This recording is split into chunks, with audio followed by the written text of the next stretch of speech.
Which item in this picture do you think negatively affects people's health more than anything else? Alcohol?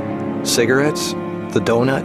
Hamburger? Sure, they're all pretty bad for you, but most people know that and at least try to limit their intake somewhat to these items, even a little bit. But it's the things we don't think about that can really cause damage. Things we use every day so regularly we don't even think about how its constant use could actually be killing us.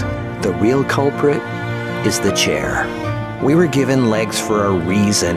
Most third world cultures don't even have chairs, and they walk an average of 10 miles a day. We in the modern world, on the other hand, spend most of our entire waking days sitting down. People go right from bed to sitting on the toilet, after which they sit at the breakfast table, then they sit in the car as they drive to work and spend the entire day sitting at a desk, only getting up to sit in the toilet and in the cafeteria. Then they sit in the car to drive and sit at the local bar for happy hour. Then when they've had enough of that, they go drive home and spend the rest of the day sitting in a comfortable chair watching TV before they crawl to bed to recover from all the physical exertion that day. And when people go out, they sit at a restaurant or a movie theater. Sitting all day is far worse for you than you might think.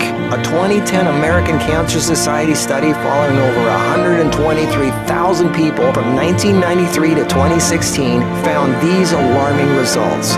People who were inactive and sat for over 6 hours a day were 94% more likely to die during the time period studied than those who were physically active and sat less than 3 hours a day. That's almost 100%. And get this, findings were independent of physical activity levels. The negative effects of sitting were just as strong in people who exercised regularly. 60%, that's over half of employees surveyed, were convinced they would be more productive if they had the option to work on their feet.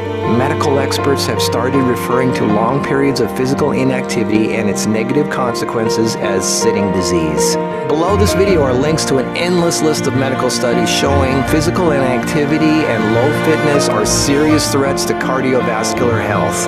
Even with a low body fat index, sitting has been linked to non-alcoholic fatty liver disease. Studies showing differences in brachial and femoral artery responses to prolonged sitting. Studies showing reducing sedentary time may protect DNA. Sedentary lifestyle has been linked to depression. How sitting less increases muscle mass. Multiple studies linking diabetes to inactivity and sitting. Cells in idle muscles don't respond well to insulin, so the pancreas produces more and more, leading to diabetes. And how 5 minutes of standing every half hour